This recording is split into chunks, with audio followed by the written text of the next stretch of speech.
Something's happening.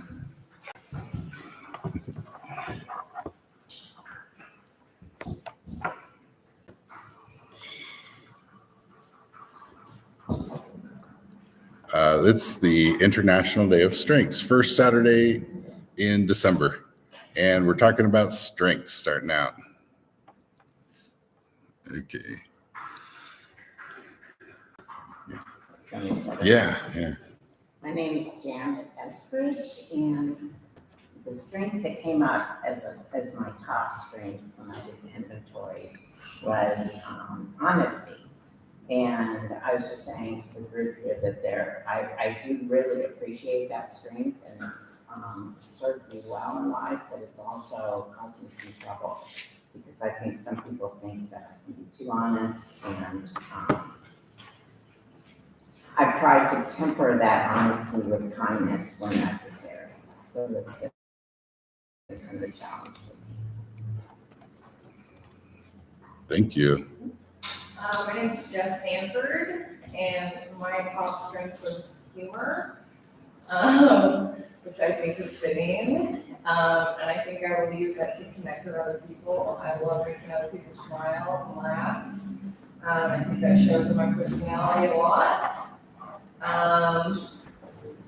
other ones were like kindness, and fairness, and teamwork, and I think that connects to anywhere. But Thank you. My top or my whatever the thing was kindness. And I think I'm really kind to other people, but I think I'm really not kind to myself. So I thought that was kind of interesting. Yeah, okay, I'm done. Thank you. I'm Karen Kunc, and welcome to Constellation Studios. Thank you for coming up this morning.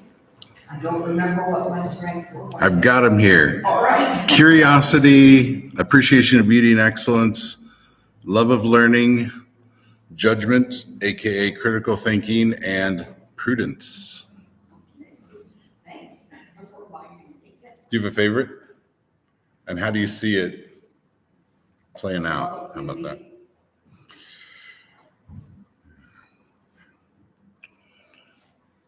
All right.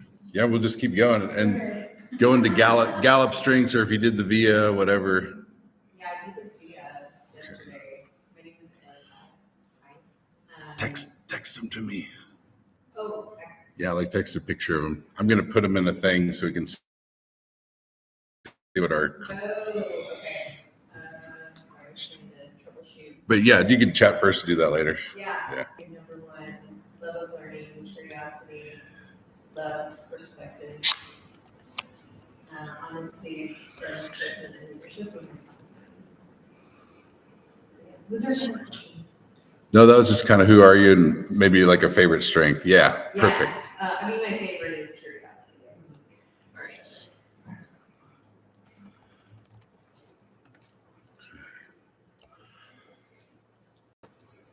Okay. My name is Jeremiah. I forgot to take this last time, actually, so I'm gonna take it and I'll let you guys know.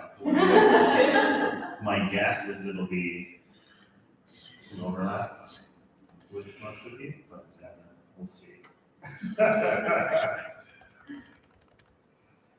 Yeah. So, yeah, I thought personally for me, I had a really hard time with like kindness towards myself. And when I took the Strengths Finder, it was actually a great, huge revelation to me. Some people are very strengths aware. Somehow they like got the memo or something. Like I did not get the memo. And it felt like I was starting to finally get the memo, like the life instruction handbook that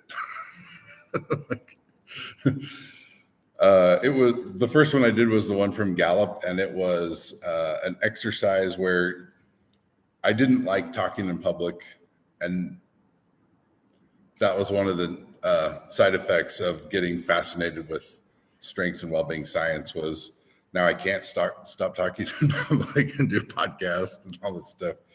But it was the facilitator had each person bring their strengths, and then you just read your strengths, and then the facilitator asked coworkers. This was just at work. Like, how do you see Nick's strengths like playing out at work? Everyone shared, and it all felt genuine and honest. And to me, it was like, yeah, and it's like, oh, you guys don't like come at this that way, and they're like, no. And it was like, oh, that's my strength. And it was like transcendent moment almost. And it like the tape that always was just kind of self-critical. It's like it pushed pause on that. And then it was like, okay, what just happened? What was that? And then I realized like that psychology was studying the upside of the human experience after a little bit of Googling. And I have this disposition towards community building that I didn't really realize was there. And until I got past that sort of self-critical mental thing. And then it just like exploded. And that's when I started the Havelock Neighborhood Association. And like, then eventually I decided I wanted to see something kind of practical, like try to build community. And then eventually it was like, well, not everybody that wants to build community is also interested in well-being. So then I switched to just talking about well-being stuff, and Karen graciously entertained a few of those conversations here. What do we do? Compassion for one. Then I was playing with LNK. It was like, I think love, nobleness, kindness. I think Carl came and shared at one of them. International Day of Happiness became a thing. I think in 2013 was the first one. And that's every March 20th. And I thought Lincoln's contribution to the world of well-being science is the strengths thing. That I was just mentioning, that came about a mentoring program that wanted to study mentor relationships that were going great. They looked at the mentor side and basically asked, do they have the ones that are going great, mentor-mentee relationships? Do the mentors have anything in common on the mentor side? And then they came up with a profile, and then they used that as a screening tool for future people that wanted to be a mentor. And it was kind of like best of the best kind of thing, I think was the approach.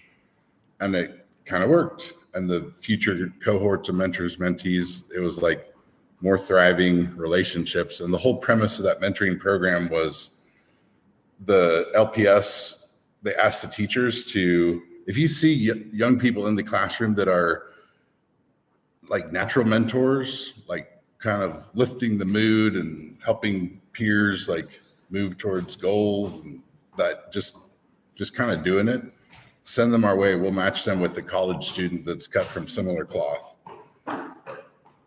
So it was kind of like being a difference maker, already emerging. Let's pour gasoline on that and see what happens, kind of was the approach. It's still going on. They celebrated their 75th year. It's not really a huge thing in terms of like publicity. I think they just kind of do what they do, try to make the impact in the places where they can find a mentor that has those dispositions. And it's just been plugging along for these past 75 years. I think the coolest thing that I've seen come out of it is that for some people, the act of mentoring is the catalyst for someone that has dispositions towards community building, but maybe that haven't been like lit up yet. And it seems that the act of mentoring is the thing for some that brings those out. One of my Gallup strengths is futuristic. Another one is maximizer. And my brain immediately, with seeing that result, goes, what does maximum community builders realizing their potential look like in Lincoln? And so then the strategic part goes, oh, we need to get every young person into a mentoring-like experience. And then we'll see more of the potential community builders becoming community builders. Right now at Northeast High School, there's a mentoring program between juniors and seniors. They can, I think it's like once a month, 7 period, they can take it off. They're matched with a fourth grader at Pershing, and it's the earliest start for any mentoring program that I know of.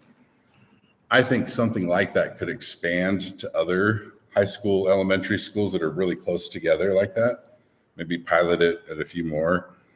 I think this strengths that they can be practiced as, well, anytime we develop them, I think it's sort of intrinsically a constructive act of kindness to ourselves.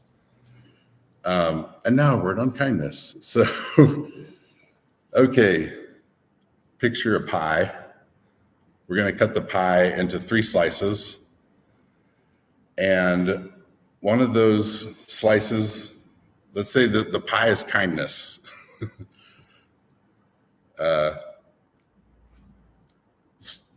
I just thought of something. So far, I've heard of like eating humble pie, but it's beyond that. Okay, so I think usually people think compassion, prevention, and alleviation of suffering when they hear kindness. And there's also, though, I think playful kindness. Like here at the Constellation Studios on 4th Thursdays, one of the things that I had found myself was a love of partner dancing. And then I had the opportunity to teach partner dancing. And for me, it's a joy to share one of my favorites. It's called West Coast Swing. So I teach a beginner's lesson for like an hour and then dance for an hour. So I see the teaching part is like a constructive kindness. And then the dance part is like a playful kindness. So I think those are the 3 slices of the kindness pie: the compassionate, playful, and constructive. So let's see, on the, I think they have categories for the strengths: wisdom, justice, temperance, humanity, courage, like the 24 strengths. There's their original categories. And then I kind of thought it through, like, if you kind of anchor the strength to one of the slices of pie, like what does the strength speak of? So like leadership, I thought constructive kindness, the bravery, fairness, self-regulation, and forgiveness, sort of the compassionate, like the self-regulation that like keeps you from destroying yourself. So it's compassionate kindness or something. And then like the, let's see, which one? Humor, that one is most, to me, obviously like playful kindness, but just to get some ideas going for people, my thought was that if this mentoring thing expands, that basically like strengths as self-kindness could be like a focus of it between mentors and mentees to talk about strengths. There's like junior versions of the Strengths Finder. And then, ideally, to the extent that the young person has the disposition towards practicing kindness to others, like, let's see where that goes to. And see, maybe individual acts of kindness is the extent that feels good to them. Maybe towards peers, towards strangers. And there's some, were you guys when Becky Boson spoke, did you guys go to that one? Yeah. So the community building thing that she's involved with the Nebraska Community Foundation, I think some of the communities, like middle school kids that are organizing community-wide projects in some of the smaller towns. So it's like, who knows the scope of impact that sort of feels good with that young person's strengths. Maybe individual acts of kindness is the extent, maybe just towards self. I think like, I'm picturing like, the adventurer, explorer, artist, scientist as just exploring their own creativity and curiosity, kindness to self, and there may never be any intention of anything explicitly towards others. And I think even there, you've got like kind of that self-actualization focused life that can be, I think, done pretty authentically. But I figure to the extent possible where there can be kindness that goes outward. Like, let's see what that does. Maybe for some people, I can't imagine this being the case, but maybe it like is a negative impact on their subjective well-being. Let's not push it further. Like maybe you're the artist, or but like I think explore the kindness to the extent that it is conducive to your own positive mental well-being. That's kind of the thing. I told myself I wasn't going to talk science or anything, so I was thinking like film. So broadly speaking, I think you can look at those types of kindness as like what's the end goal of the intention in a movie for like maybe the main character or whatever, like where's it going? And then what's the pathway to that place? So let's see, Groundhog Day. You seen Groundhog Day? Chloe, have you seen that one? Okay, I'll talk that for a second. So I think at the start, he's like, same day, over and over. He's like, nah, I'm out. And like, he tries to kill himself. And he's like, he can't kill himself. And then eventually he starts practicing compassion towards others. I think he catches the kid falling out of the tree every day. And then you guys remembered one that I forgot. We kind of pre-gamed a little bit. Was it like someone had a heart attack or something, or? Oh, in the movie? Yeah. Yeah, there was a guy that like had a heart attack and tried to save him several times. But I think there was a drunk too, right? Or was that the same? it's the same. So some stuff he could affect, some stuff he couldn't. He couldn't save the drunk. He could catch the person. But I think basically to me, in so doing, as he was practicing compassionate kindness, like he himself was creating a new identity for himself that was, constructing a healthy self-identity. So constructive kindness to self through compassion externally. And then he didn't stop. It kept going.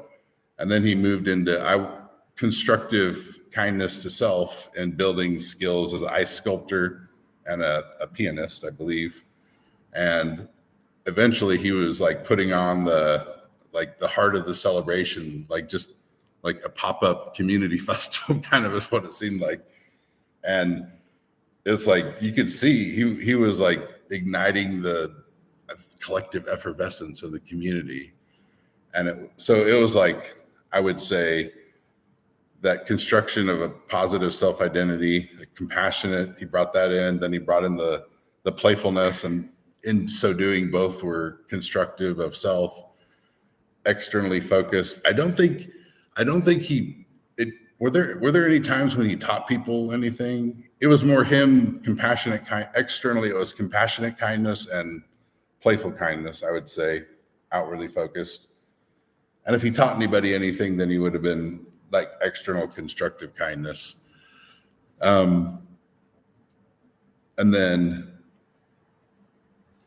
so that's kind of an example of pathways of kindness towards what's the end point, the outcome kindness in a movie.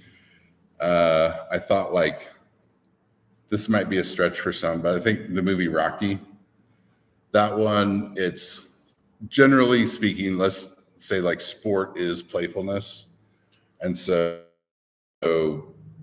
he builds a constructive self of turning himself into a better athlete for a playful end. Constructive pathway, playful end. Kind of. Like, it's not perfect, but.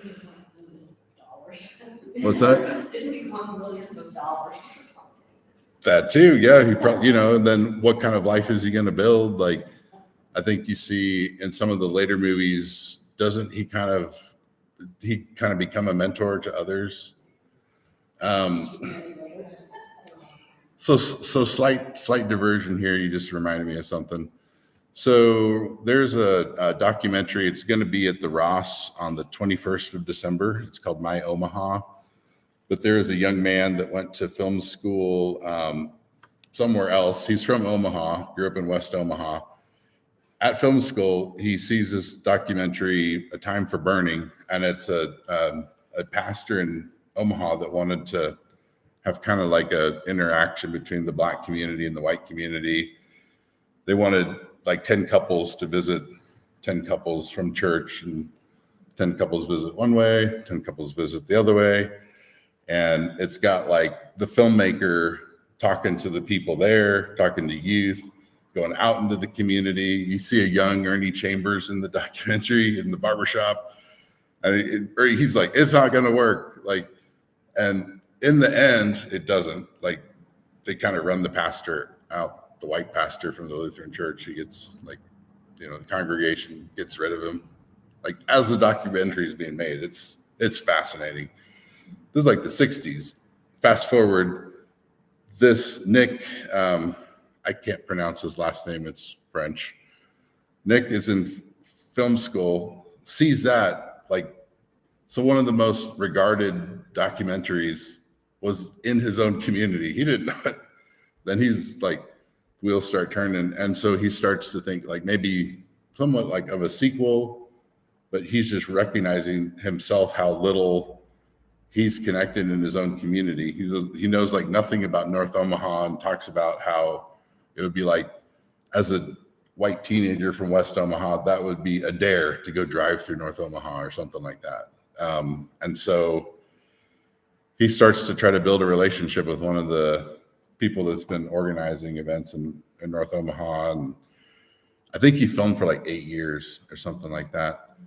But my impression is that they're friends. When I saw this, the screening, or it was showing at Film Streams in Omaha, it said the director's going to be there.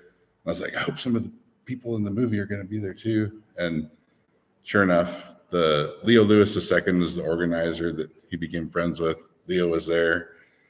And yeah, I think they're both going to be here at the showing on the 21st. It's like December 12th to the 21st. But it's kind of cool. And there's another one out there called, I think it's on Netflix now, called Join or Die. It's basically like this statistic that if you're not socially connected, joining a group cuts your risk of dying within the next year and a half. Social health is like just so huge. It's incredible. Like, we don't even think about that. Like, if you think for your physical health, you're like diet, exercise, but like that social dimension is like just as, if not more important. It's kind of like awesome. Once you know, then it's like, okay, I'm going to hang out with cool, interesting people, and hopefully something good happens for them. But for my own brain, it's going to be good too. These are things you found through some of the science research. Not that we need to talk about science, but how about if I just leave it at science says so or something?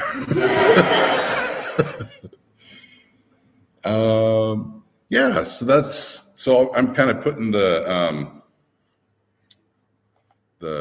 I'll turn it around here for where it's at right now, but I'll blow it up a little bit. Let's see. Okay.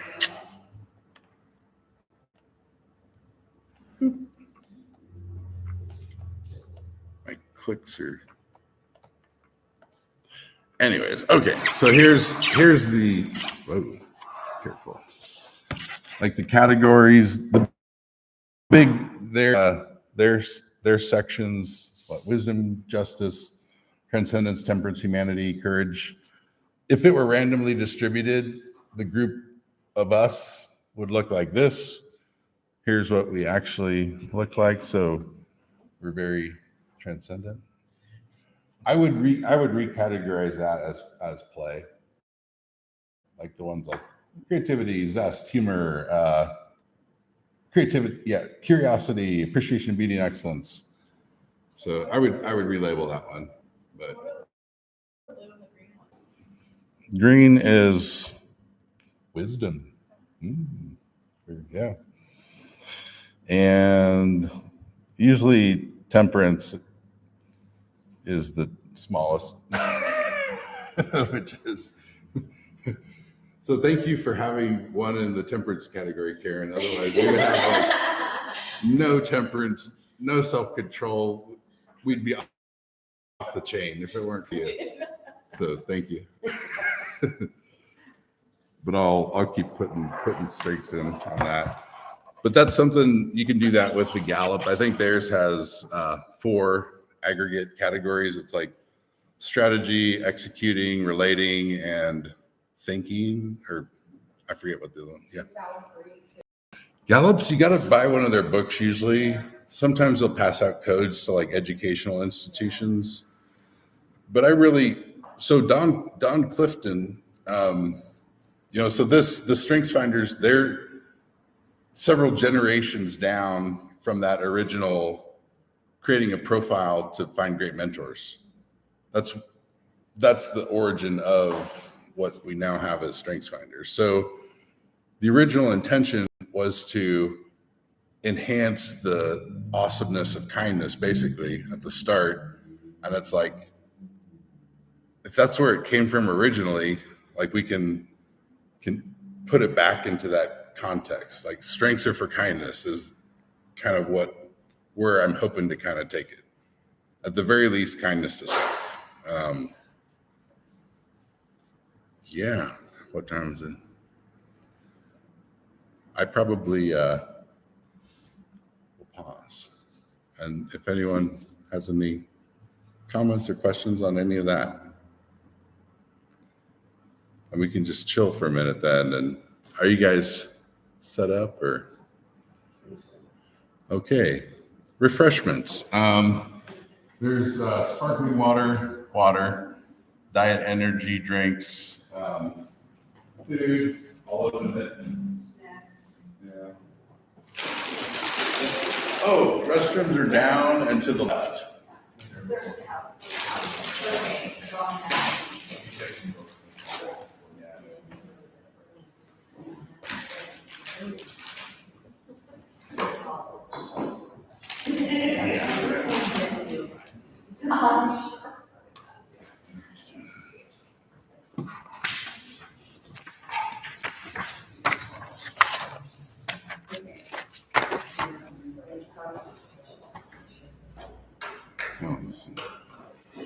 Is this still going?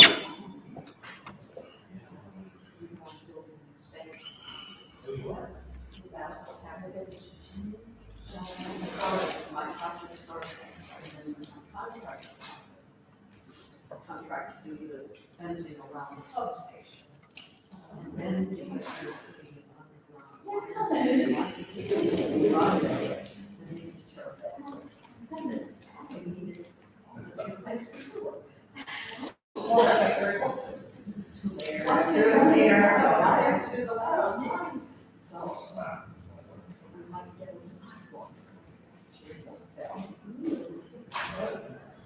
So where's the station?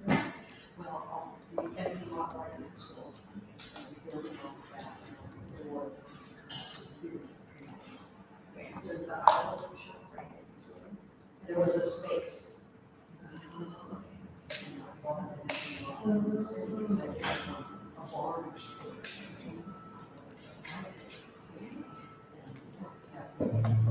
Studios for rent, classroom space.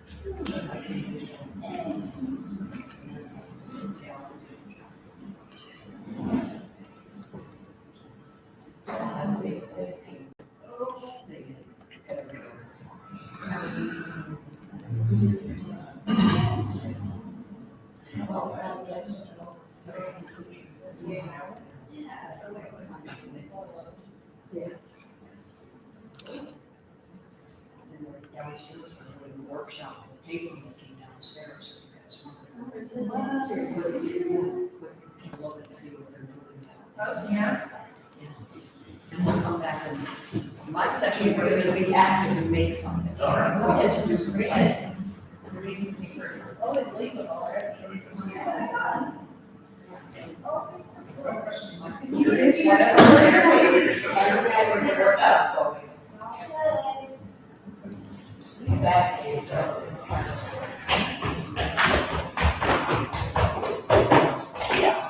About the way back. depending on what the string is. I love the way that string is. A little while ago, I think it's kind of purple on it. It's very cool. Yeah, well, I had to take down the two drawings that were there to continue this skyscape. Oh, I see. And it's really beautiful. These are really fascinating. Yeah, I've seen these online. Yeah, they're just fascinating. Wow. Everybody keeps asking questions. So I think they're samples from vintage things. Yeah. Books from the 1800s. But then she combined them in Photoshop with some of her own drawings or other things from other sources. So obviously this is real, so she did some manipulation where she drew some of this. I think she drew this structural stuff. And then that gets printed out as a transparency. And then the transparency is supposed to go like the sense of tolerance. Then parts wash away, parts harden. Then it can be printed on the tablet, then through the press. She's sort of not close. And then she will lay one base sheet height, so that's also the vintage.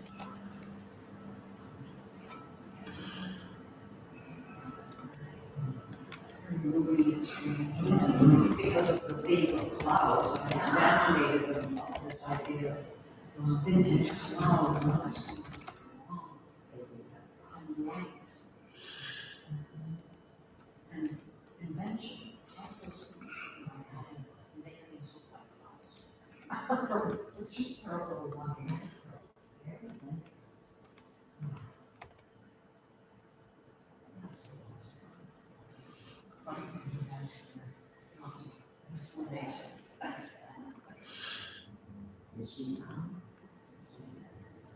No, it might be.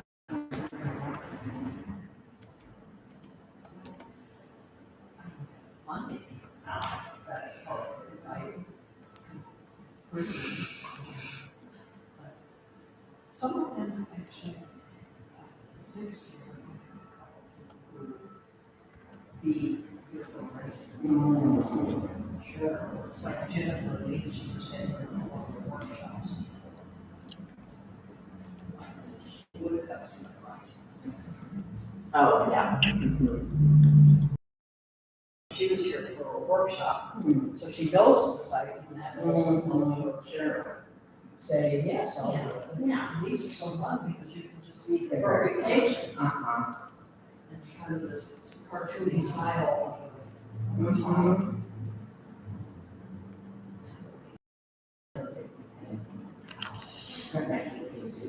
Yes.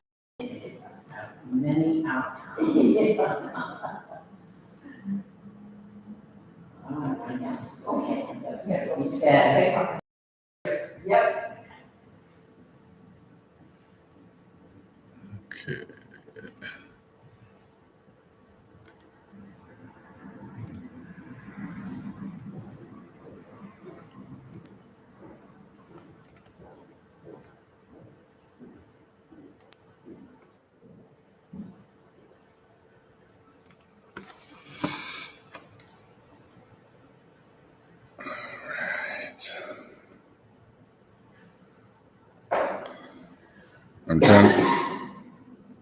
I'm trying to think of as many places as I can for sharing the live stream to Oh, see if there can be an audience online for it too. can you tell if anybody shows up? I think it shows up on here maybe.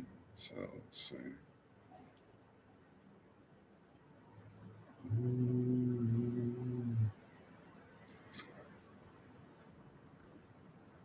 Let's see.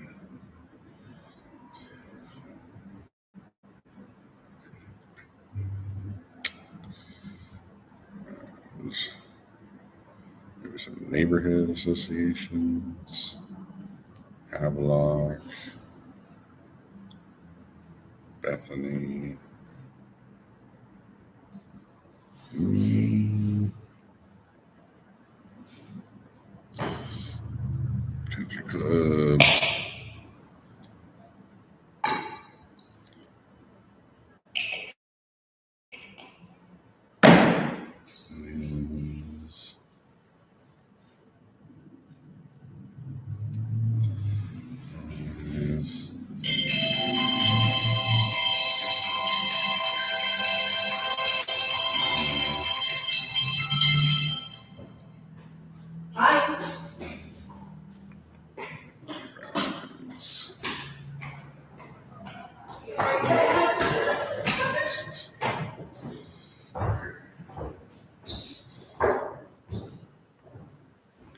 It's neat down there, huh? So cool. Stuff going on.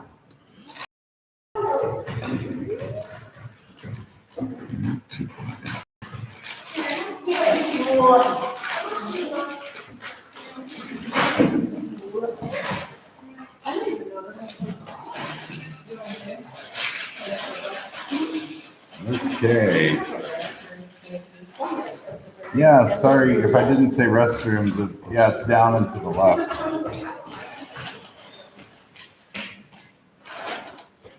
Okay.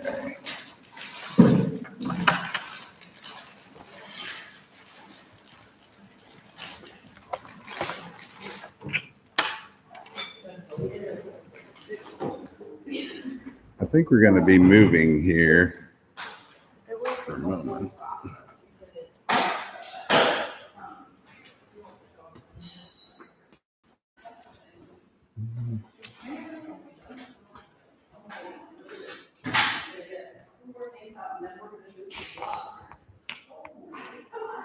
That's my creative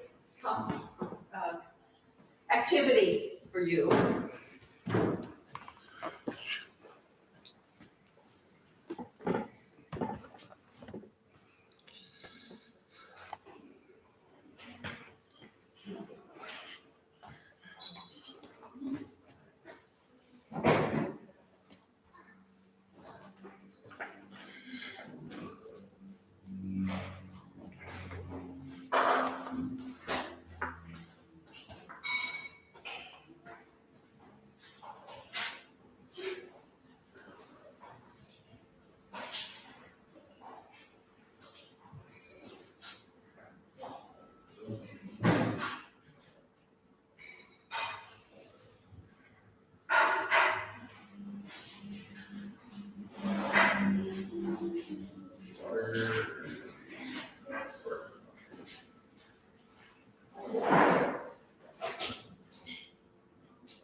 If anyone wants a zine, the art scene, I picked up a few last night in Terrell County for 50 cents. I mean, if you're drawn to something here, let me know. Most of it's local. Then there's a couple things that are like friendship related. Oh, I forgot to say that. So I think kindness is the substance of friendship, the playful compassion and constructive. So in practicing kindness in those ways, it also deepens our ability to build friendship. Yeah, I forgot that. Now, there's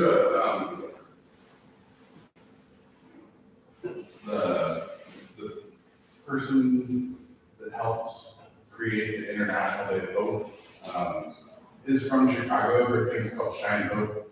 She's got the sunflower, and for her is the symbol of hope.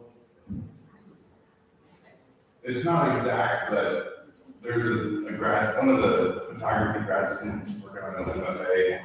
He's from Chicago, and he had a yellow thing that has a yellow flower, and for me, it's close enough. And I thought, like, so practical hope is the idea of envisioning meaningful goals, envisioning pathways to the goals, taking action, revising pathways as the obstacles arise. The meaningful part can be like our strengths, like from whence do we grab meaning? Maybe if the strengths aren't enough, then there's other things that matter a lot. Pull those into your core values, and then you got like a cycle. Core values, permission, create goals, pathways that are aligned with values, taking action, just continuous iteration around that, values, goals, pathways, action, repeat. And every work of art, insofar as it's intentionally created, there's like some kind of maybe UC vision, or maybe you draft out what is it, the thing before the painting is made, the drawing? Sketch. Yeah. Sketch. You know, you sketch it in your imagination, you sketch the sketch, and then you paint the masterpiece. So every work of art is itself sort of a symbol of that process of practical.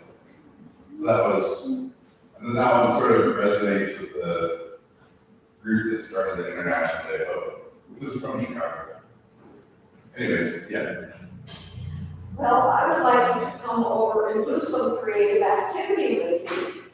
And we're not making masterpieces. We're making experiments and having fun, just seeing something unusual happen. Actually, you can see, just like Nick was talking about, here's some sketches that I've been doing for a plan. And I start with little thumbnail doodles and sketches, and I always think I'm a failure, that I have no ideas. But through bad sketching and doodles from talking on the phone, ideas start coming to me. And then I draw it to a larger size. This would be the size of the prints that I would make. And you can see over here that kind of transition. It goes from the sketch, then it goes to the actual making of the print with woodblock carving and layers. I don't always know where things are going to go and how the color is going to work out. And that's kind of what we're going to experiment here with too. I've got a lot of different blocks that have already been printed before and I use for different workshops and play. This technique is done with watercolor, and the blocks have to be wet. So we can start getting some of these soaking, you guys can spray some of them over there. And you're gonna use these like a little library collection that we can go back and forth with. So we can do lots of different layers. There's more blocks over there. So I've used these for, oh gosh, maybe 15 years for different kinds of workshops and activities. The thing that's interesting is that one side has the main form, but the back side has the opposite. So it's like a positive and a negative. So something is somewhere for each of these images. But I also like to use like this one and that one. And so that becomes really fun and experimental. We're going to print with watercolor, which is like the Japanese style block printing. So they have to get wet. There's big brushes and little brushes. While everything is wet, we can actually kind of get the brushes picking up some of that moisture. See how I'm kind of rubbing it in. And then with these little brushes, all the different colors, they need a stir, but there's different colors at each table, and obviously we're going to share, and we'll just see what happens. And there's also the main ingredient that kind of makes this permanent is called nori. And nori, is that your name? Last name. Oh, nori, okay. Oh, nori is rice starch paste. And so that helps make the watercolor more permanent. So we're going to put a little bit of that on it as well. So I'm kind of demonstrating the process that you'll all try. You'll take a little bit, put it on the block. You'll take the brush, You can put color all over the areas. You can see here parts that haven't been cut away that are kind of meant for the registration system. So we don't put ink on that. I'm calling this watercolor ink. But I can take the brush and brush this out and smooth it. So that's what we want to experiment with and find out what colors happen on each other, how you ink it up. I like these big brushes for the big flats, the smaller brushes, and there's kind of these stiff ones for even little areas. Like what if you only wanted one? You would just ink up the one. Then that's probably enough. The first impressions are not always very good, but we're gonna try. I've got paper here in this pack. So you would come and grab a piece of paper. It's in a damp pack. So it's making the good papers slightly moist. And then we keep it closed. So you just go down there and find the white sheets, keep the newsprints in the pack. And I've got cut corners, and then there's little cut notches in this little ridge on the front. That's called the registration Kunc system. So I'm going to hold the papers, slide it into these corners, and the thumb has to find it. And then it drops down. Whoops, I didn't let it stay in place there. Then, with a piece of tracing paper on top, so it helps the bamboo bear and slide. Then you're going to be the pressure. You're the printing press. You're applying pressure and causing the ink to transfer. This is picking up a little bit of moisture. Don't throw those away because they can be used again. And there's the impression. And it's kind of watercolory looking because of the technique and the damp paper. And now I might want to try another color. And these colors over here are the reds and purples and yellows. Those are the darks, the blues and the greens and the black. So that's what's interesting, to try what layers can happen on each one. So here's a brush for this one. Maybe I'm only going to do part of it. And I have to add a little bit of the nori. And I'll use the brush.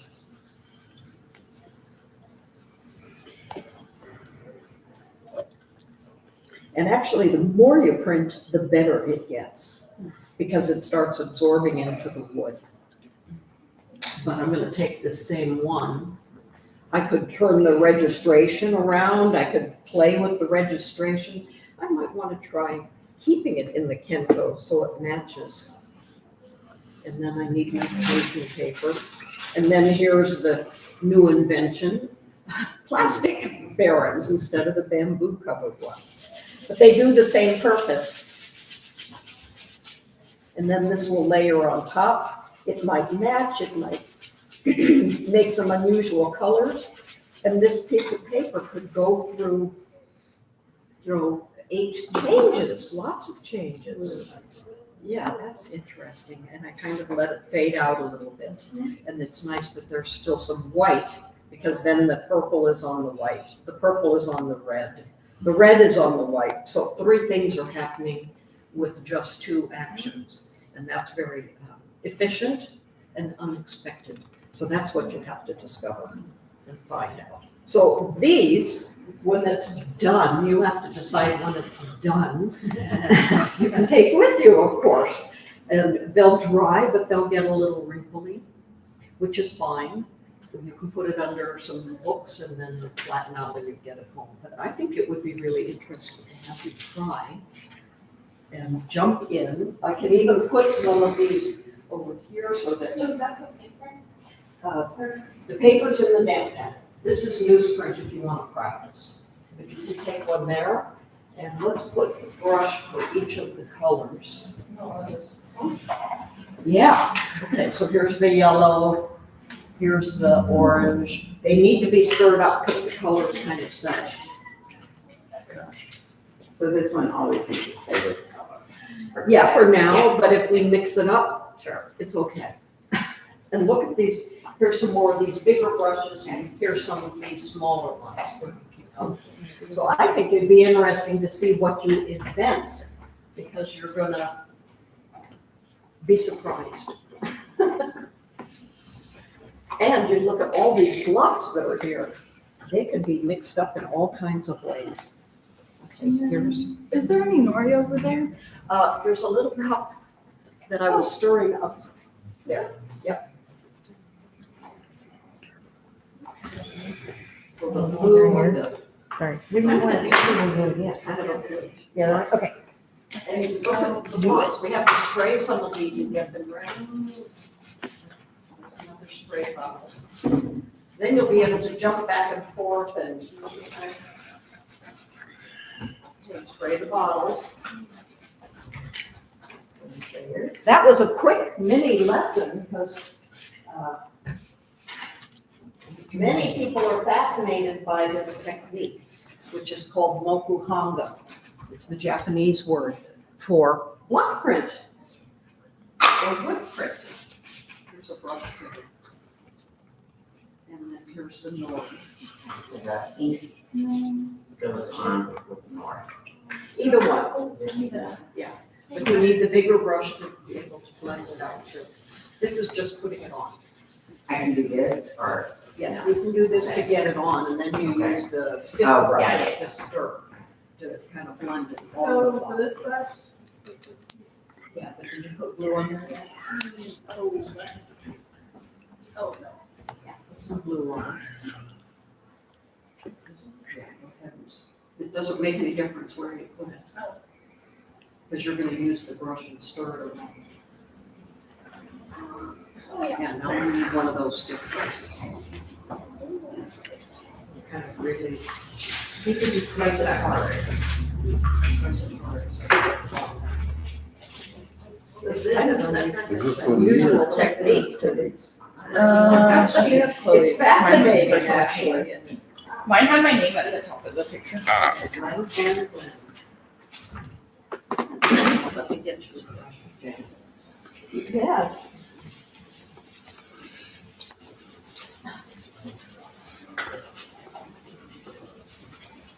Okay, you need a stiff brush. Here. I need a stiff brush. Water on it. Brush it stiff. It's a paper. Have you chosen number 2? Yeah, that looks good. There. Yeah, now use this brush and blend it. Blend it around. Okay, now what do we next? Yeah, that looks good. So, All right. Now you parchment paper? yeah, and you want to, Um, yeah, you want a piece of the parchment before you print. and put this. Feel this corner. You want it to go in the corner.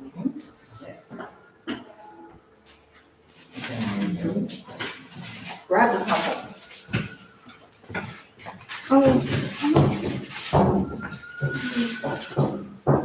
It's something that slides. This tracing paper slides nicely. All right, ready? Okay, here we go. Now you use that. And feel for those corners. Here those brushes that are in there, straight to the corner. In that corner. All right, now it's down. Put the tracing paper on. There's the bearing. So if you can see That's the pattern, that means that you're probably, No, that's good. but it means that it's, you It's can. getting pressure. Okay. And even that's a thing, do you be very strong with your pressure, or are you very light? All of that is something you discover as you're working. Yeah, you be very strong, I think that actually makes it better. See, there, that's beautiful. Yes, take these, because they can go to any of them, and they'll dry really quickly. And then we can do a different pattern from a different block. This needs to stay purple black, yeah. And it's watercolor, we can always rinse it out. Did you print one? Oh, yeah, that's good. I didn't get all the way there, but that could have been pressure or it was Yeah. dry. We could do different So colors. we're gonna cover it up anyway. Paint over it. See, look at you're composing. Yeah. Yeah, that's like fun. Oh, yeah. Yeah, and look at the blocks and see what else you want to add. Maybe another layer or background. Should we just leave these next to the? Because I got a lot of brushes and that could go with that block again. Maybe somebody has to add this leaf to their print. I'm going to, Yeah, because here's that. so but he still needs to go through all the steps. Yeah, because you put the ink on, then it gets used. Okay, yeah. And that's what we're trying to find, just the right amount to use. Oh, that's And there's Are lots you of needing this? No, I'm actually just gonna move over here. Some of these are imagery and some are kind of pattern blocks. It's very watery. It's watercolor printing. Yeah. Okay. See, that turned out nice. Yeah. Add another layer. You can't give up on any of them. You have to get print your own. Yeah, now you need to layer another one. Oh, that's actually really pretty. Where did I stop? I might keep going.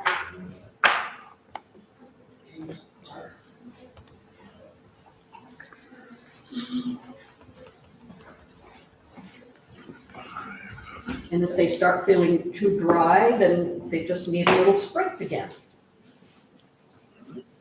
This one, Yeah, okay.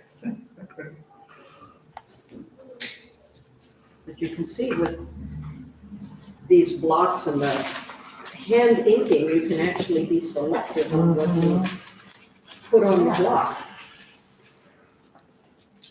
And that's a hallmark of those Japanese prints, is the very specialized inking approach. and then you gotta do it out a little bit. Now, Karen, could I put it into the direction? Yep. So, Since we're playing and we're not Right. planning an addition, Right. you can put it in any orientation, which could use some of that margins then. And then the margins don't stage. Like a drive that gets expressed as its own kind of its own gameplay. I also think like curiosity and creativity may be kind of modes of play oftentimes. So there was a International Day of Hope where Jeremiah and Erica did a play experience, and that was at the Lux Center for the Arts. And in a way, that practical hope, insofar as it begins on the stage of the imagination with envisioning meaningful goals and pathways, practical hope is born in play. Cool, Yeah. yeah, all right. Well, thank you, Nick, for having Yeah, us. thank you so much. Raise your hand or something. There we go, that's great.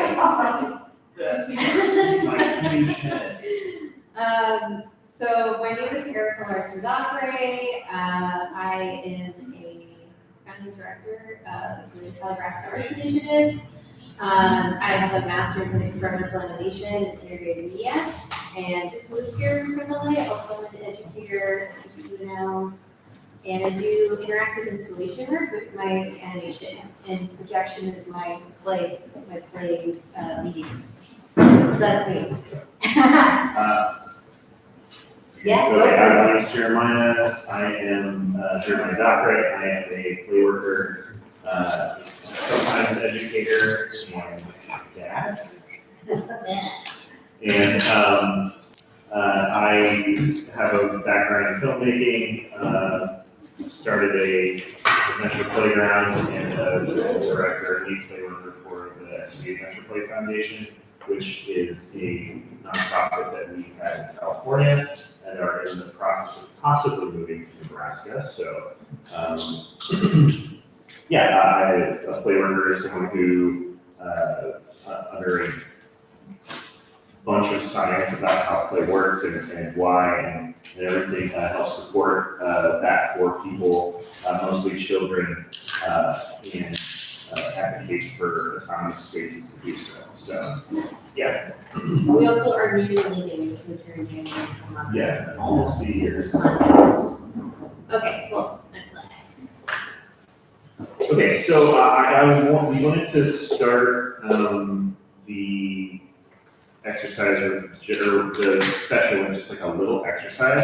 So if you guys are willing to be like a little vulnerable and just like close your eyes and go with us on the journey. Like what we're trying to do right now is just try to think of a play memory or some memories that are like an iconic time, an ideal time in your life that you felt like play, something that you were playing really stirs something in you, I guess.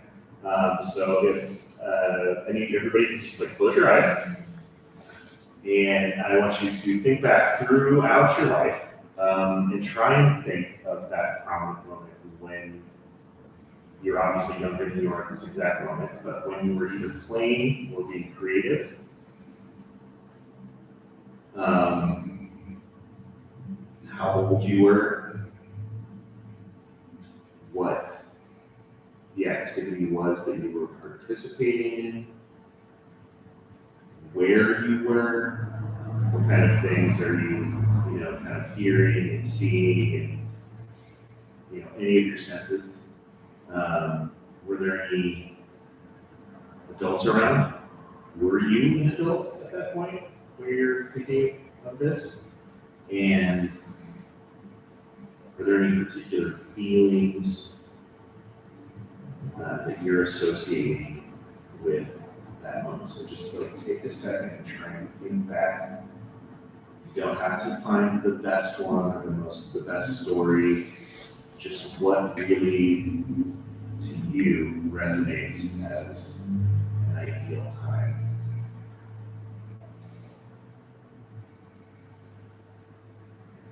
I'll see you in 2 seconds. Let's search back.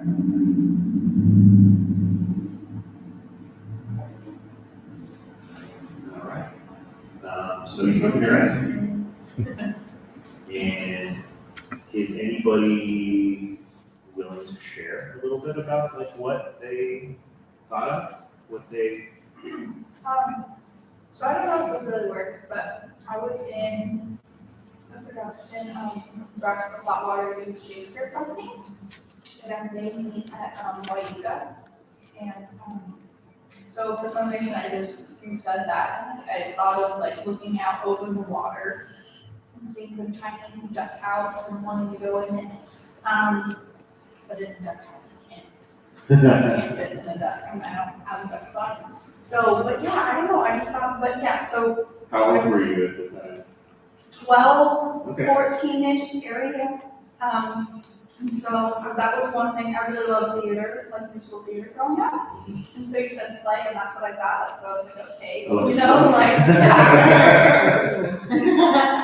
That's what I thought. I don't know. It's fine. There's no wrong answers, honestly, in this. This is kind of an exploration of yourself and ways that you can strengthen your relationship with play now as an adult. So, anybody else want to share? Yeah, I had a Barbie dream house when I was like 11, Okay. and I just remember playing with it in my room, and I had it like organized the way I wanted it to be. And if you touched it, I would be very upset. So you had it arranged. Yeah, I had it arranged the way I wanted it to be arranged. I just remember I played with like my little neighbor friends that would come over, probably when I was like 10 or 11. I had so many Barbie things, but yeah, that's what I thought I would. How old are you picturing yourself? Probably like 10 or 11, yeah. Okay. I had a very similar one with a dollhouse. It wasn't a Barbie house, but it was a dollhouse that my dad had made. And it was very, very cool and very sturdy. And that was my very favorite toy. When I imagined when I immediately went to was being set up and sitting there, and I wouldn't ever dump everything out. I would take everything out meticulously and put it back in. Sometimes rearrange. We usually rearrange a little bit. Did you want to share anything? Yeah.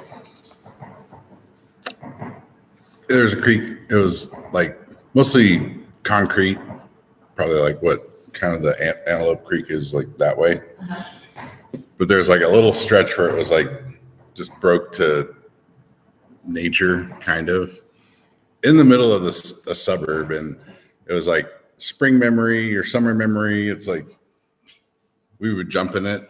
There's like where it went to nature. There's like a pool there, kind of probably the worst street runoff. Yeah. But then if it was dry, we could go the other way, like almost to like an old downtown part, but through the part where it's covered and it gets smaller and smaller. And like, it was just kind of just thought of that. What's kind of the age that you were placing yourself in that? Probably 3rd through 7th or so. Okay. It was just like, it wasn't the Mississippi, but it was like the outdoor thing, kind of. Nice. If I could take a quick poll, raise your hand if your memory, there were adults there. Okay, just spot on that. And we also like to ask sometimes, raise your hand if you were outside in your play memory. Okay. Yeah. Okay. Just kind of something like that. Awesome. Well, thank you. We'll circle back on that, but hold that in your consciousness. So, go ahead, Sarah. Got it. Okay. So, since we're focusing on strengths, we thought we would share some of the concepts and terms and even theories and practices that we learned as being trained in playworking philosophy that just made us stronger in a variety of aspects of our lives. So that's something that we just want to fold into our time with you today. So some of the areas that we felt like specifically were strengthened were our parent, like us as parents, as creatives, as business owners, educators, and then also as community leaders. We're also community leaders out in LA. So we just want to share some key concepts that allowed us to see our lives and our work through a play lens.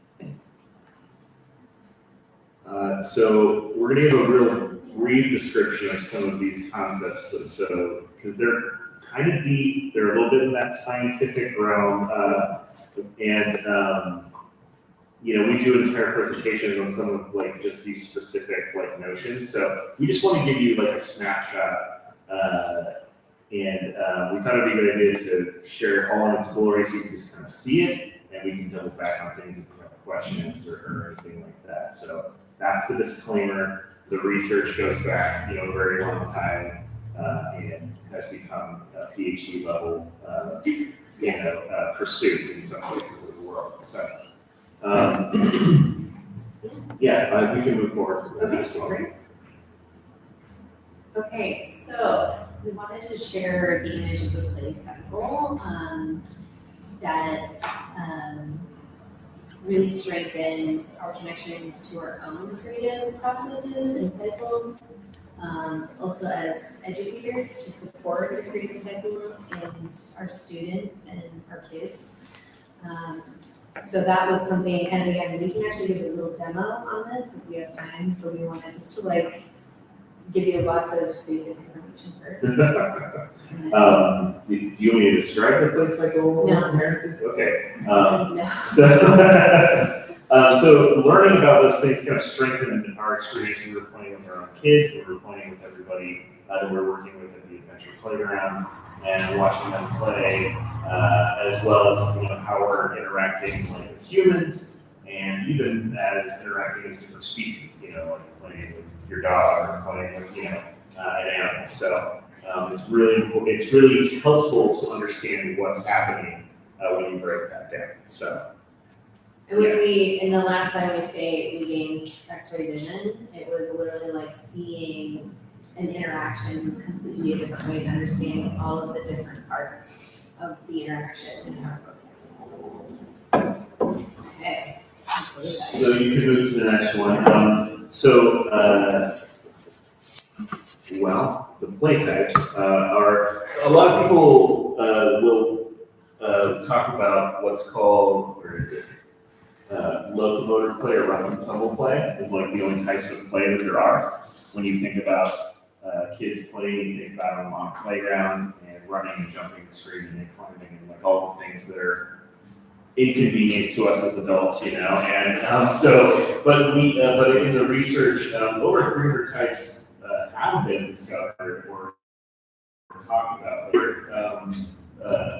Profession has kind of honed in on like 16 types that are kind of like 4 different realms that can help us understand and see what kinds of things that children mostly are going through, but also can really help us to understand what's happening when we are playing too. And these are all, some of them are very easy to explain, some of them aren't as much, but I think most of them are somewhat self-explanatory. So it's really good to understand that play isn't just at the playground. We all just were doing this, exercise over here. That play cycle is definitely involved in all sorts of creative pursuits as well. So I think there's a lot of overlap as well. So Yeah, and this image in particular, when Jeremiah was studying play working, I saw him reading it, and I was like, wait, what's that? So as someone who does interactive installation work, this really just like was profound. You're like, oh my gosh, there's so many, they've put into words, ways that I can think of inviting my audience, students into subjects that might be harder, but using the play in different ways. And then aside from just the 16 types, there's also like all of the different combinations that you can do with all of these different play types. You don't always just play one thing, right? There's lots of different things that are happening in your mind and in your environment. Yeah. And it also changed how I design my curriculum as well as an educator. Okay, next slide.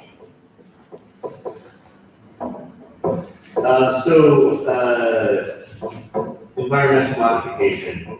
That has really helped us to understand also as well the ways that you can actually create the world, the playfulness, and give yourself space to have a playful time. These are some of the different ways that the player profession kind of thinks about spaces and ways to fascinate. We call some of these little moments in a playground a fascination track, but things that will draw a person in. You see it all the time in like museums or architecture, or like different ways that like really create spaces that give you a certain feeling or have a sense of like mystery, for example, or different changes of scale. One that I really like is called isness, which is when a place has things in it that have no purpose other than to be the things that are there. Large sculptures, things like that can be, that they're not there to do anything other than just give you a feeling of the space of the place. So we really love that. What else? All of these actually did a class at UNL for the games playing performance where we built, I had 5 different groups and they built 5 different like play scapes in the Emerging Media Arts Center, and we created inflatable rooms where you would walk in, and there was balloons and there was light play and color, and so I taught them all of these concepts to just kind of enter into like ways to create the space.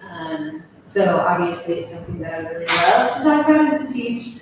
But it also was like, we even take some of these concepts and apply them to, we have a house that we're moving into, so we're thinking about how our house, even the environment of our house, can support play in our family and with guests, parties that we might have, in the classrooms, different spaces, meetings. Obviously in my art installations, I think about these properties that I can like tap into and just think about that. And then the one that I like to talk about the most is layering. Layering is actually how you move through the space, like what happens as you exist through the space. Like if you think about a party, it's like what happens when you first walk in the door, and then from there on. And in installation, it's very, very similar. The idea that you can't see everything that's happening in the space when you first walk in. Yeah. It entices you to move through it. Yeah. Okay, next slide. Hold on a second. There we go. It is. There we go. The formula. Okay, so this is just what we casually call the formula. It's not like an official title, but these 4 ingredients are some of the things that in our everyday life we really need to give to each other and to ourselves for gauging the quality of what your play is and your work and your ability to like authentically hold space for yourself and others of any age. Time, space, resources, and permission to do so. And I think when we talk about working with young people, permission is obviously one of the biggest ingredients, but I also think that holds true for ourselves, giving ourselves permission to be and follow those playful instincts in our life that we may not feel like society wants us to. We have a lot of things on us as adults these days, and giving ourselves permission to get back to that space to reflect on these things is really important. So, and this formula, we apply it to how we build community. As communicators, we use this a lot of like, even just towards our meetings, like what are the expectations, social contracts and things like that. But yeah, it just really helps to step back and think, just do a little checklist on like, how am I providing time? Am I providing enough time? Is there enough space? Are the right resources here for who's going to be in the space? And then what kind of permission do I want to provide? It's also very like centered in your own like comfortability and like permissions that you check in with yourself that you want to provide to for others. So yeah, it kind of dovetails back with our meditation exercise on some of the things that you remember about playing when you were a young person, or some of the baggage that you might bring as a person to like a play space, something that used to upset you, and things that it's always good to have a good inventory of all that when you are working with others, because sometimes, especially if you're on a team, it's good to be able to tag out and be like, you know what, this kind of playing, I see it as play, I understand it as play, but I'm not very good at reacting to this, so I'm gonna let you tag out with you and you can like take care of this a little bit more, and it's really important to have that understanding between each other when you're trying to build a space like that. yeah, which is a good bridge to the next slide. That's true. Which is reflective practices. So we're sharing just a video of, this is actually from our Venture Playground that we developed in LA that we had to shut down. That's another story, but yeah. So reflective practices are really, like, it's very, very important to the playworking philosophy that you take the time to really think about how you can best serve the people in your space. Maybe in that moment or after that moment, next time. That's why it's a practice. So it doesn't work without that reflective element. So yeah. Yeah, as a team, we would often have play sessions with kids and then sit down afterwards for a certain amount of time and just talk about, well, how do you feel about how that went today? So was having trouble with this, and really reflect on ways that you can accommodate what kind of needs there are in the space. Sometimes that's just like, you know what, I'm not going to put the hand washing station next to where the paint is, because then all the water gets used for paint instead, as far as like kids can move through the space, right? So it's just as easy as those kinds of little things. Sometimes the course correct very tiny, and you make big differences. But having that space for yourself to reflect through writing, reflect through conversation, reflect even through drawing and map making. There's all sorts of ways to kind of express that reflection for spaces like that. But it's really good to have that observant side of yourself active in those kind of situations. Yeah, and I, like, as an educator, I feel like what I wish happened more, that, like, in the play working world, you have the whole team come together always for reflective practice, but in education, you kind of have to do it typically on your own, and there's not like a designated space after your class is wrapped or your workshop, or even a check-in with the team to really reflect and see how everybody's doing and see how students are and that kind of thing. So those are things that I'm trying to like support in my own efforts. But it does. They really, really like honor the reflective practice, and it's really good. So, okay, next slide. So this is just a thing that I threw out when we were chatting about this yesterday, and it's really funny because I did a little chat at the Lux, was it last week, 2 weeks ago? About some playful stuff, and I had a analogy with Dungeons and Dragons, which I do not play, but I am familiar with. And also, this is kind of like another thing that is used in Dungeons and Dragons or role-playing type games, which is like a multiplier. And so playfulness, I was talking to Eric, I was like, I feel like it's a multiplier of your life and your work. So that's like a thing that when you have exercise, that when you have experience in having that playfulness and really like understanding the seriousness in your life, it can add to other aspects, other strengths that you have. So that playfulness can, manifest itself in all sorts of different strengths that you have as well. So I feel like it's a multiplier and makes some of those other things even stronger. So that's what I was kind of going for. Yeah. So Yeah.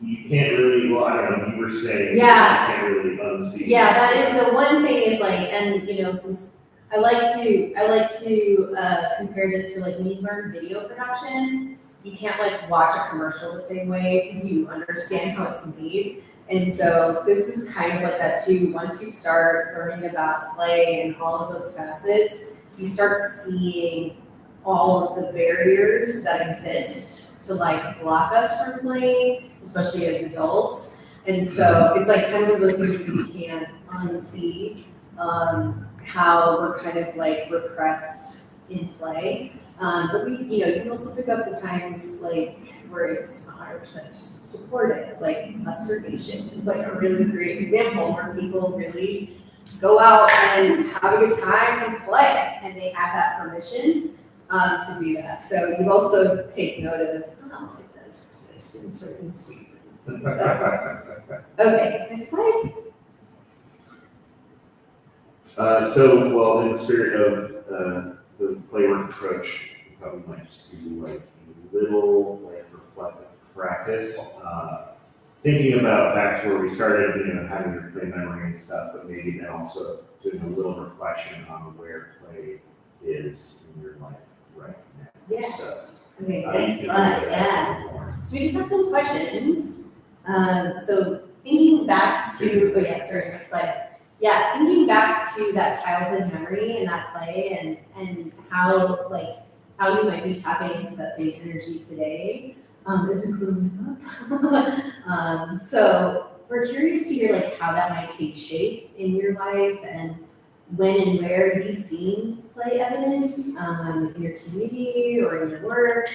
And how can you give yourself time, space, resources, and permission to play? And what ways can you support play more in your life, your work, or your neighborhood? So take a minute and think about that. We'd love to have a little conversation about what that might look like for you.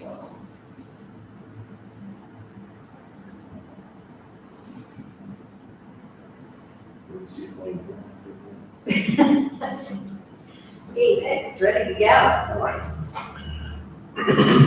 This may or may not relate, but it feels like maybe now or never. So I had a dream the night before, And my dad passed away in 2011, and it was like I could tell he was there, like in the dream. And it was kind of outdoor, like a mountain scene, and walking, hiking, comes to a clearing. It was like a nature playground, like the natural materials kind of playground. And then I was like, oh, this is cool. It felt like I was playing a little bit. I couldn't see him, but I could hear him. He's like, keep going. Like go around a corner. And then it just transitions to like a playground, an awesome playground, but in a city. And to me, it was like, oh, play in nature, play in the city. Like, and then the keep going. One of the things he used to say when I would sort of like tell him all the things I'm doing and try to impress him, and it's like, don't let the good life get in the way of a better life. So it kind of felt like, keep going was sort of like a reference to that. Totally random, doesn't quite fit, but I just wanted to put that out there. So. Well, I mean, I definitely think that that's having playfulness in your life as an adult does take kind of an active will that is active remembering, active observation, and a kind of keep going thing, because you can't just say, all right, well, I don't have any time to play in my life right now. I'll just block out. Now I'll just change my schedule and I'll block out X amount of time to play. It doesn't always work that easily. And so I think that starting small and finding those moments where you're like, okay, I do feel like I'm able to play. This is something I'm allowed to do. I want to do. I'm giving myself permission to do. And even if it's like 5 minutes, even if it's, one afternoon a month or whatever it is, like start somewhere and try to build on that and give yourself those outlets for it, because I think it, it is better for your brain, better for your body, better for your life in general. We don't have that research because it is dense about how things are really healthy that we should be doing. Yeah, so. My dream last night, I went to California, because I remember there were palm trees, and I really miss California. And I just wanted to share that because of Cali, Nebraska. I was like, oh, when I went to California, we got bombed. I don't know why I knew about that. And then my cousin went missing for a couple hours. But okay. That's intense. I just remember being in California because of palm trees. I just love palm trees. But I think my friends in California,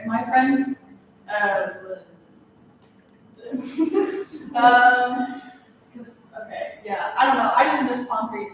That's all. Well, then like what kind of environment helps you feel, have that feeling of Relaxedness maybe is what they bring. I don't know. Palm. Do you see yourself on the beach as well? No, actually. I was in a house. Where the palm trees are. Yeah, like I remember going outside and seeing the palm trees, and I was like, okay, I'm home. It's fine. But that's the one thing that you can't really get in Nebraska. I mean, we have fake palm trees, but it's not the same. But yeah, my dreams are really bizarre. I don't understand much. But I think it's because of meeting you guys today. I don't know. Yeah, maybe Nick had a dream about playgrounds because we had coffee and we talked about play. Yes. Usually my dreams aren't generally positive, and this was positive. So it's rare. It's rare that I remember any. And it felt like it was like a message, like, Yeah. like it's good that plays a part of your life intentionally. Keep going. Yeah. I was gonna say, I work in an after-school program. Oh, yeah. So I feel like I definitely intentionally sought that job because I feel like a big kid. So like half my shift I get to play Uno. Yeah. And I definitely perks of my job, and then I'm like, and I get a snack, and I was like, it's free childcare for me, and we get to play outside, which is not fun in the cold, but I definitely feel like a big kid half the time. Yeah, I think Uno single-handedly taught. Well, I worked at a preschool as well in California, and I think Uno taught most of our kids their numbers and a lot of social emotional cues as well, because there was just times where in California it gets too hot to go outside rather than too cold. So we there were times where we would have to just kind of stick around inside and not, let's just play some Uno or something. You know, like we would find other things to do too, but the kids really gravitated towards this giant, you know, like 10 kid game of Uno. And that's how we're able to learn his numbers pretty fast. Playing war. Oh, we also played Yeah, War. That's War, a good yeah. card, yeah. Yeah. Easily. Yeah. So yeah, play does a lot of things. You learn lots of things. Play is learning, honestly. Anyone else? Anything they would Yeah, share? I'll share a little bit. When you asked us to think about a childhood memory, I gravitated between my dollhouse and art. And my parents were both very artistic, and so they really encouraged a lot of art in the household. And so I had a whole stash of supplies, but that was, you know, my time of, another time of real joy besides my dollhouse. But now I'm an artist in my adult life, and one conflict that I have is resolving the idea between I'm making this for a gallery that somebody's gonna buy and I have a deadline versus having fun. It's all fun, but it's a different kind of fun if I'm just kind of messing around with supplies, experimenting. So that's kind of an interesting, when I was reading your questions there, that was kind of an interesting thing. I have grandchildren, so that's a really nice avenue for play. For sure. Yeah. So the, sorry, he doesn't have. That's a crisis. So I've actually done a few presentations on the connection between the play cycle and the creative cycle, and how they're very similar. Yeah. There's always that phase where you Yeah. just play and explore and Yeah. experiment, and you just Mhm. like try stuff out, Yeah. materials and stuff. Again, like once you see that, and unless I feel like as adults, we have the agency to create that time and space and permission for the entire cycle.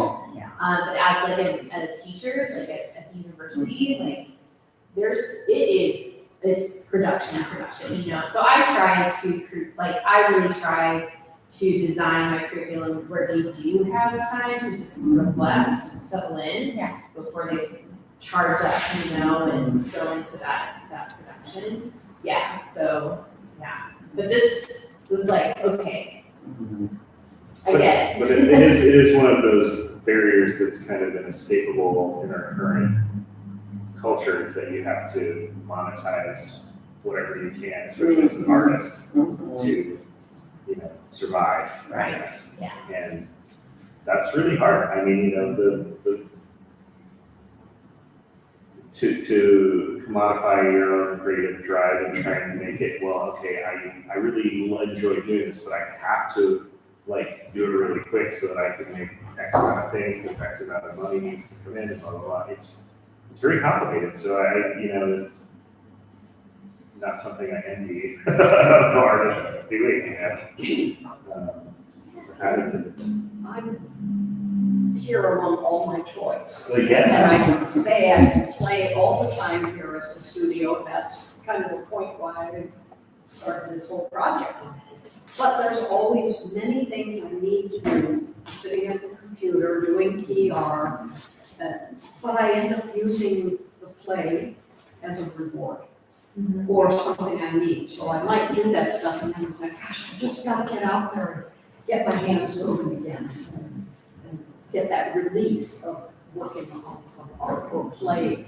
Now, my sister recently moved to Lincoln and she needs this playtime too. So she's always coming in, when can we play together? And it is making art stuff and having fun.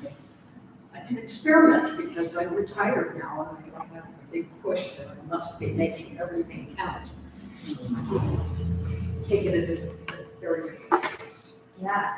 And I feel like artist space is so important. I mean, after being in LA where there's really perfect space to create things, you realize like space is really important to us. Because space almost is that permission too, right? they're kind of baked in together, so that just, yeah, that becomes really evident in the time, right? Yeah. Definitely. Anybody else can share? Or play like emails? So we go to the next slide, and that's kind of what we have. Yeah, and if you want, we can do a little demo on the play cycle, if you're interested, and we have time. Like, do we have time? Oh, we're kind of over. I mean, maybe we can, is it something we could revisit maybe? Yeah, totally. Yeah, whatever, it's fine, it's not. Yeah. Maybe later, perhaps, if we're still around, Yeah, or? any questions? Hmm. Is this informative? Are you inspired? But this is a business you have. Who are your clients? Well,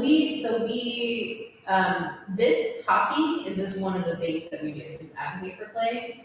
Out in LA, we were developing an adventure playground, and it was like 2 acres of wild space, which we had to close due to an environmental disaster. And now we're here last time because of that. So we do pop-up adventure playgrounds sometimes for like communities and things like that. That's what we did at the Lux. We did that at the Lux, yeah. Basically, we provide the resources and create the space and give a little time and definitely permission for young people to create, destroy, follow impulses, in their play that they might not be able to do in like classic playground settings. And a permanent adventure playground is something that we're really interested in doing there, and possibly here at someday, I don't know. But it is a space that the resources are created or given to the kids. Like at our playground there, they were allowed to use like hammers and nails and saws and wood and rope swing and just like things. None of the play structures were really permanent. They were made by the kids and worked on and shored up by the play workers as well. And so it's a really interesting concept that hopefully engenders like more play now, gives people that confidence to try those things. Because really, what the play cycle is, without doing the demo, is that inner world and that outer world coming really close together. And it's really, a lot like the creative cycle where you're bringing the things that you're thinking about, hoping, or whatever, and seeing like, well, can that be here in the physical? You know what I mean? And so that's the really like sciencey, like mushy way to put it. When you're just like, yeah, I will let a kid like start a fire, in the right situation, I guess. But I do offer professional developments for like educators, how to incorporate play into your curriculum and things like that, and with media art and animation. So yeah. Because there's groups that are searching for this kind of information and opportunities. Oh, really? I don't know. Yeah. We hope so. Yeah. I mean, we know that this stuff is really important and it's sometimes really elusive. How to find and give those situations to kids, like particularly in school settings, where you're allowed to let kids do, what they kind of feel like they want to do, and it's a lot. So yeah, we're hoping that we can work with people that want to do those things for sure. So awesome. Cool. Well, thank you guys very much. Yeah, thank you. All right, we have a few new folks who've joined us. So just a little bit of an overview. Restrooms are down the hall to the left. Snacks over here. The blue bag has beverages, all fair game. And we will be looking at 6 pillars for emotional well-being next. Maybe we'll just break for 2 minutes. Yeah. And then I have a presentation you want to email it to somebody. Yeah, let's see, where's Karen? She went to the back. Oh, she's, yeah, okay. No, she comes back. Nick, I have another commitment, so Thank you. it's until 12:30. This was great. Thank you so much. I appreciate you being here. It's a So, treat for me. what do you think? I think it could be a thing. I International Day do. of Strength. I do. First Saturday in December feels like I picked the Saturday because like I wanted to fix it to like a kind of like MLK Day where it's Yeah. so then it's always on a Great Saturday. idea. Probably the easiest time to Sure. I'm guessing. Yeah, I think so. Yeah. I have a really flexible schedule, so it didn't really matter to me. I would have come anytime, but most people don't have that kind of schedule. Yeah, I can't wait for retirement. We gotta head out, Well, but thank you. Okay. Yeah. it's a good time. Yeah. Yes. Uh, Yeah, so good to see you. Oh, did you want to see our strengths pie before you? Yeah. Here's how they I all. kind of looked at it earlier. That's the Gallup one. Here's how we. But. Here's how we all balanced out. Is everybody? We just we got more and more transcendent as the Which ones are as the that? day went on. I got.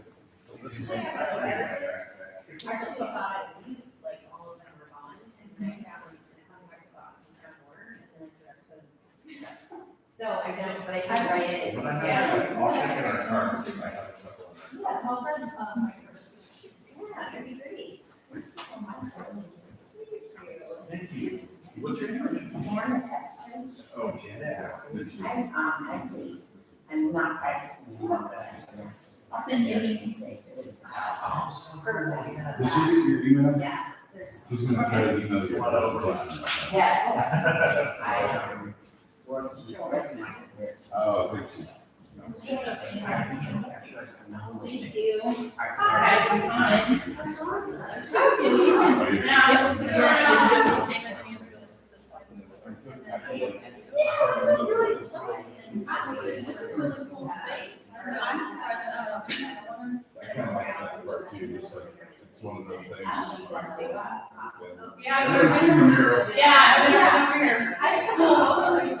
When we were trying to get here, we came down 21st Street and we were Oh, yeah. stopped, but we were like, oh, it's this building. So it was cool looking. And then we had to come back down. I shouldn't have done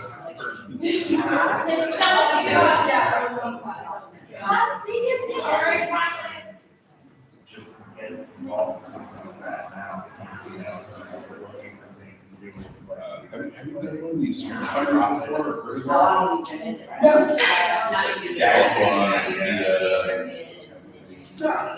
It's a free thing. If you're interested, this one is the ones on the VIA. It just has you compare things.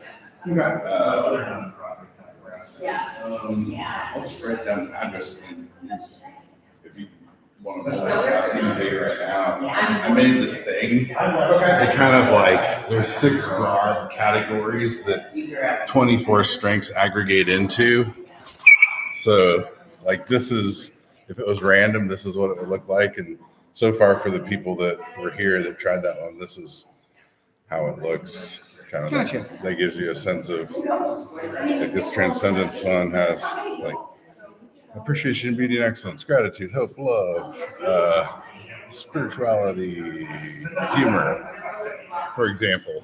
Kind of like what it represents. So website, let's see, I'll write it down. I've got a pencil.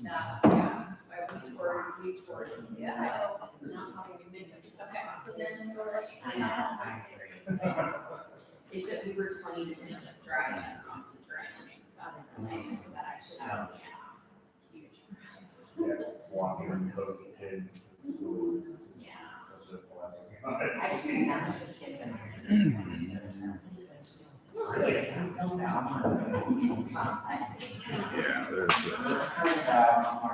There's a website you can just sign up and go through it if you want to. Yeah. If you get through here, we'll just have it right in.